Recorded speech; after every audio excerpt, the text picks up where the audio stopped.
Olá, turma! Tudo bem com vocês?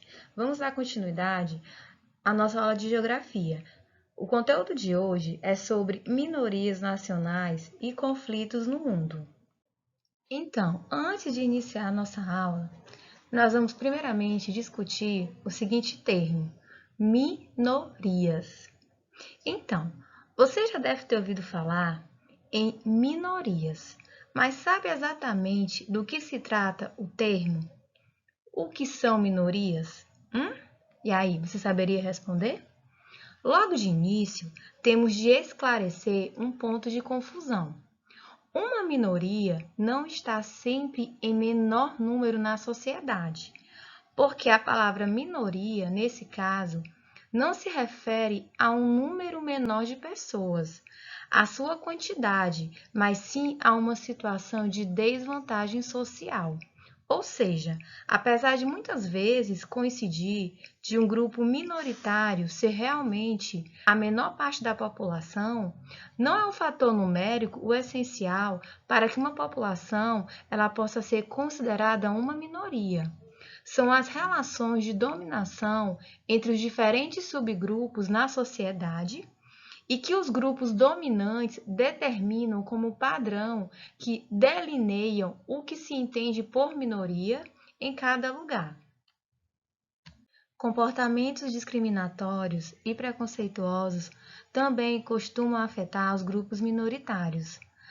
A palavra minoria, ela se refere a um grupo de pessoas que, de algum modo e em algum setor das relações sociais, se encontram numa situação de dependência ou desvantagem em relação a um outro grupo maioritário, ambos integrando uma sociedade mais ampla. As minorias recebem quase sempre um tratamento discriminatório por parte da maioria. Agora vamos estudar sobre as minorias nacionais e conflitos no mundo. Atualmente, existem muitas nações que não têm territórios reconhecidos, ou seja, não têm autonomia sobre o território que ocupam, e cuja população está sob a autoridade de governos de outras nações. Essas nações são chamadas minorias nacionais ou minorias étnicas. De modo geral, essas minorias apresentam uma identidade nacional e incitam, em parte da população, o desejo pela independência, gerando os movimentos separatistas. É, esse desejo de ter um próprio país, de ter um território independente. Esses movimentos separatistas, eles são motivados por questões históricos, geográficos ou econômicos. Eles querem a separação de uma parte do território de um país para se tornar um outro país com governo próprio. Um exemplo de uma situação é o povo basco, que vive no norte da Espanha. Eles querem criar um país próprio, autônomo da Espanha. E mais atualmente temos o Tibete, que quer se separar da China. Para atingir os seus objetivos de separação, esses grupos eles fazem guerra, terrorismo, pressão política e etc. Alguns movimentos separatistas defendem a realização de plebiscitos e referendos, acompanhados de tratados e acordos internacionais para conseguir sua autonomia. Outros, porém, aderem ao uso da violência para atingir seus objetivos. Vamos conhecer a seguir alguns focos separatistas nos dias atuais. Vamos estudar agora sobre o povo curdo, né? Que é representado por cerca de 30 milhões de pessoas. É uma nação sem território nacional, ou seja, é um povo que não tem pátria. Os curdos, eles são minorias étnicas em vários países, como Turquia, Irã, Síria, Armênia, Iraque e Azerbaijão, onde grupos nacionalistas reivindicam a criação de um território nacional autônomo, denominado Kurdistão. O que isso quer dizer? Que esse povo, os curdos, eles estão espalhados pelos países que eu mencionei anteriormente. E existe um grupo que eles lutam pela criação de um território para abrigar o povo curdo, que está espalhado por vários países do Oriente Médio. Há mais de 2 séculos, esse povo luta por reconhecimento étnico e geográfico. A história do povo curdo é marcada por resistência, luta e principalmente pelo papel de transformação cultural na região em que habita. Agora vamos estudar sobre a Chechênia. A Chechênia fica em uma região montanhosa no Cáucaso e é habitada principalmente por muçulmanos. É uma das repúblicas da Federação da Rússia. Um dos grandes motivos do conflito existente entre a Rússia e a Chechênia é a grande quantidade de petróleo existente no território checheno. A Rússia, ela nunca abriu e nem abre mão desse território, porque lá existem diversos oleodutos que levam o petróleo à Rússia. Além disso, já existem projetos de construção de outros oleodutos que serão construídos no território checheno. O efeito das constantes guerras com a Rússia, a Chechênia teve cerca de 80% de sua economia destruída. O território da Chechênia ele é rico em petróleo, calcário, gesso, enxofre e diversos outros minerais, mas a corrupção e as guerras pela independência impedem o crescimento e o desenvolvimento econômico do país. Com o fim da União Soviética em 1991, a Chechênia declarou-se independente da Rússia. Com isso, seguiu-se o envio de tropas militares russas à Chechênia, com o objetivo de restabelecer o domínio sobre o território. Desde então, organizações pró-separatismo têm orquestrado ataques violentos ocasionais em confronto com o governo russo. Um outro movimento separatista é a questão da Palestina. Com a criação do Estado de Israel, em 1948, e com as divisões territoriais definidas após a Primeira Guerra Árabe-Israelense, em 1948, e a Guerra dos 6 Dias, em 1967, os palestinos se encontram confinados nas regiões da Cisjordânia e da faixa de Gaza, e também estão espalhados em campos de refugiados. Eles lutam para que o Estado palestino, considerado atualmente pela ONU um Estado observador não membro, seja reconhecido e que seu território originais, atualmente ocupado por Israel, sejam devolvidos.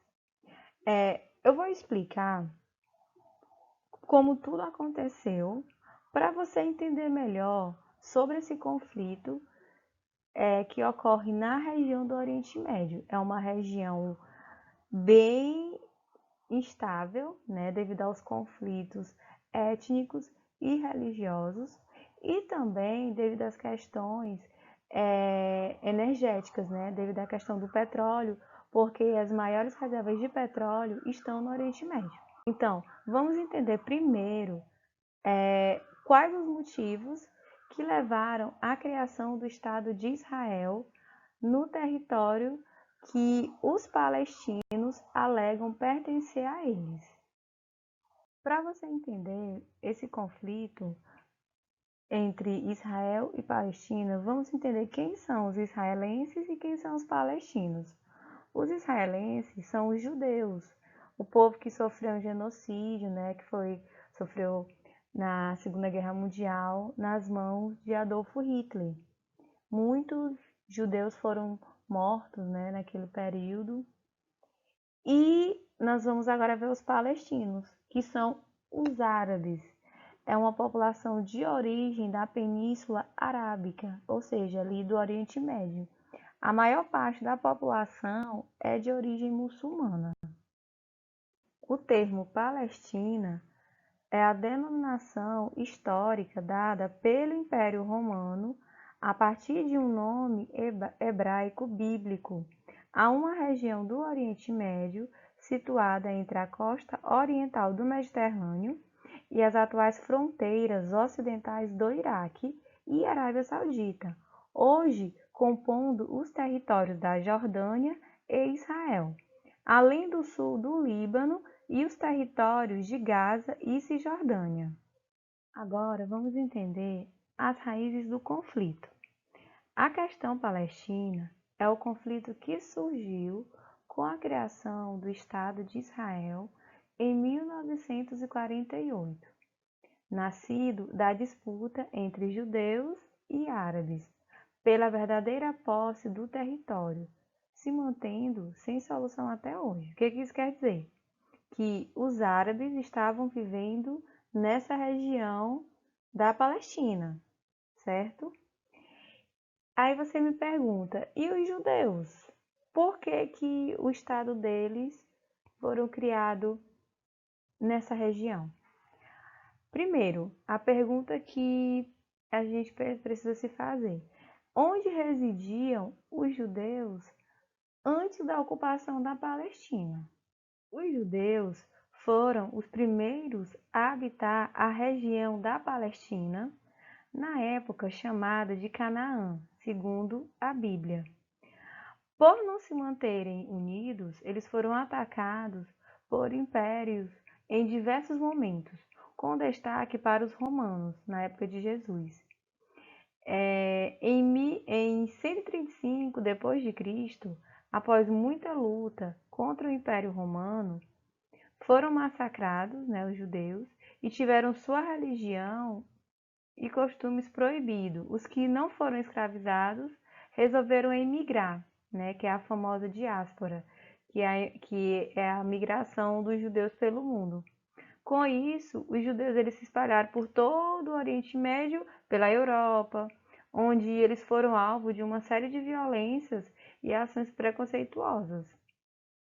No final do século XIX, surgiu na Europa o movimento sionista, que lutava pela reunificação do povo judeu em um território onde seria constituído um Estado independente.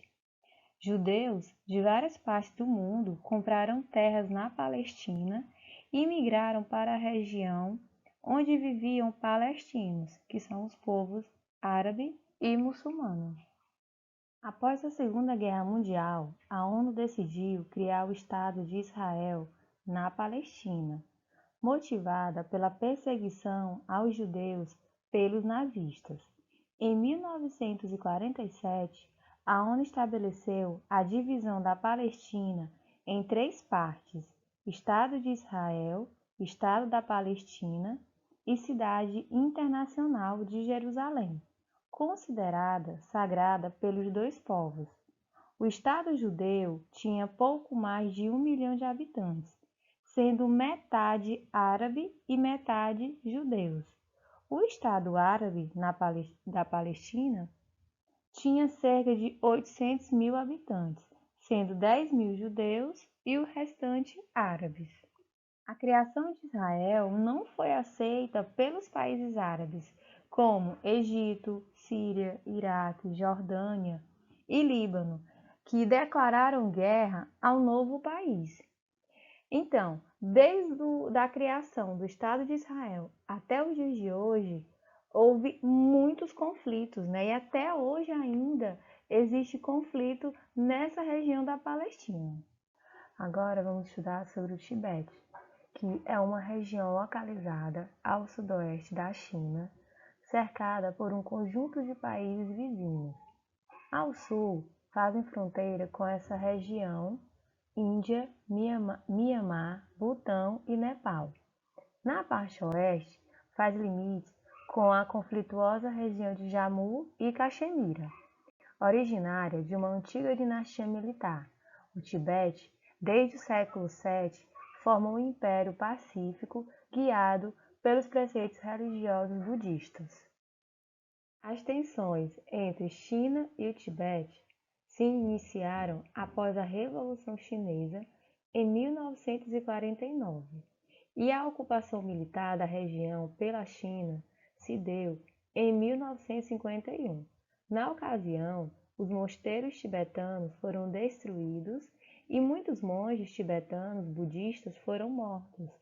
Em 1959, a população tibetana organizou um levante contra a ocupação chinesa, que também foi reprimido pelo governo chinês. Recentemente, protestos pró-independência têm se ficado na região. A grande questão, por que a China ocupa o Tibete, né? Então, a primeira questão é o interesse geográfico, que o Tibete ele faz fronteira com a Índia. Então, essa proximidade ajuda a China a ficar de olho no vizinho, que vira e mexe ameaça invadir a região. Também tem a questão do interesse econômico, que o Tibete é um pedaço de terra rica em recursos naturais, como ouro, zinco, manganês e madeira. E o terceiro motivo é o interesse político, né? Que ao garantir a unidade territorial com mão de ferro, os chineses procuram evitar o colapso que desmembrou a ex-União Soviética, repartida em 14 repúblicas com o fim do socialismo. De qualquer forma, a China alega ter evidências de que o país lhe pertence desde tempos ancestrais. De fato, a ocupação atual ela se mantém mais ou menos inalterada desde o século XIII, quando o Tibete foi incorporado ao Império Chinês. Essa situação só foi interrompida em 1912, quando a Revolução Republicana pôs fim ao Império. Na ocasião, os tibetanos aproveitaram a confusão para expulsar os chineses e declararam a independência. Mas a situação piorou em 1959. Após vários conflitos, uma rebelião na capital do Tibete foi reprimida com violência pelo governo comunista chinês, que já havia retomado o território tibetano em 1949. Depois da treta, o Dalai Lama, líder religioso e político do Tibete, teve de fugir a pé com seus seguidores pelas montanhas da região. Atualmente, ele está exilado na Índia, de onde luta pela independência de seu país. Agora vamos sair da Ásia em direção à Europa. Vamos agora estudar o conflito na Espanha, que, como inúmeros outros países, possui um Estado multinacional, ou seja, contempla em seu território inúmeras nações ou troncos étnicos que possuem um relativo grau autônomo de organização e coesão social. No entanto, ao contrário de muitas outras localidades em que a convivência dessa pluralidade se sustenta de forma relativamente pacífica, no espaço geográfico espanhol existe uma elevada instabilidade política envolvendo especialmente catalães e bascos, além de algumas outras etnias, como os galegos e navarros. A região da Catalunha e sua principal cidade, Barcelona, caracterizam-se como uma região rica e desenvolvida da Espanha. Parte substancial da população reivindica a independência de maneira pacífica, conforme atesta o referendo realizado em 2017. No entanto, a questão ainda envolve um grande impasse político em virtude da posição contrária do governo espanhol, da ONU, da União Europeia e também de uma parte da população da Catalunha, que não deseja a criação de um Estado, a criação de um país. O separatismo catalão ele tem raízes históricas que remontam ao período da Idade Média, ou seja, não foi algo que aconteceu da noite para o dia. A população catalã quer um país independente. Não, isso já faz muito tempo. Então, o plebiscito realizado em outubro de 2017 foi um desdobramento da luta política dos grupos nacionalistas catalães pela separação da Catalunha e pela declaração de independência. Os catalães, eles apoiam-se no princípio de autodeterminação dos povos, que afirma ser direito de um povo autogovernar-se de maneira soberana. O referendo realizado em outubro de 2017 na Catalunha trouxe o seguinte questionamento para a população: quer que a Catalunha seja um Estado independente em forma de república? Esse questionamento ele vincula-se ao desejo de separação da Espanha para transformar essa região em um território autônomo e independente. O separatismo ele é basicamente um conceito que, ligado a um sentimento nacionalista, leva um povo sem Estado a buscar a constituição de um país para si. No caso do separatismo catalão, existe como base a afirmação da cultura e do idioma daquela região. Mas, além disso, existe principalmente uma grande insatisfação econômica. A Catalunha é a região mais rica da Espanha e responde por aproximadamente 20% de toda a produção de riquezas do país. A grande insatisfação está no fato de que esse território ele contribui mais com o governo do que recebe. Assim, a falta do retorno econômico desejado contribui para o crescimento desse sentimento nacionalista recente dos catalães. Já o País Basco, cuja capital é Bilbao, localiza-se no norte da Espanha e toma uma pequena porção do sudoeste da França. Sua população apresenta marcante identidade nacional e desejo por interdependência em relação ao governo espanhol. A organização separatista ETA, Pátria Basca e Liberdade, realizou diversos atentados durante as décadas de 1980 e 1990, vitimando centenas de pessoas na Espanha. Recentemente, o grupo anunciou seu desarmamento e rendição, tornando-se uma organização exclusivamente política. O movimento separatista basco ele ocorre desde o fim do século XIX, sustentado por uma identidade nacional que tem no idioma o euskera, sua principal característica cultural. Durante a Guerra Civil Espanhola, as províncias ocupadas pelos bascos foram intensamente bombardeadas. Com o fim da guerra, o general Franco impôs uma série de medidas contra os bascos, entre eles a proibição do uso do euskera e da bandeira basca. A Irlanda do Norte, localizada no norte da Ilha da Irlanda, integra o Reino Unido, Inglaterra, Escócia, País de Gales e Irlanda do Norte. Sua população é majoritariamente protestante e uma minoria nacional católica. Então, o que acontece? Nesse lugar existe um conflito político-religioso, porque a minoria católica e republicana deseja a independência. A maioria protestante e defensora da monarquia deseja permanecer integrada ao Reino Unido. A situação começou a se agravar quando o exército inglês passou a intervir na região em 1969 na tentativa de promover a manutenção da paz. Em 30 de janeiro de 1972, dia que ficou conhecido como o Domingo Sangrento, soldados britânicos mataram 14 católicos que faziam parte de uma manifestação na cidade de Derry, contrariando um grupo Exército Republicano Irlandês, conhecido como IRA, que reivindicava a independência da Irlanda do Norte. Iniciou atentados terroristas contra os protestantes e as autoridades inglesas. Desde 2008, busca-se uma solução diplomática para o conflito.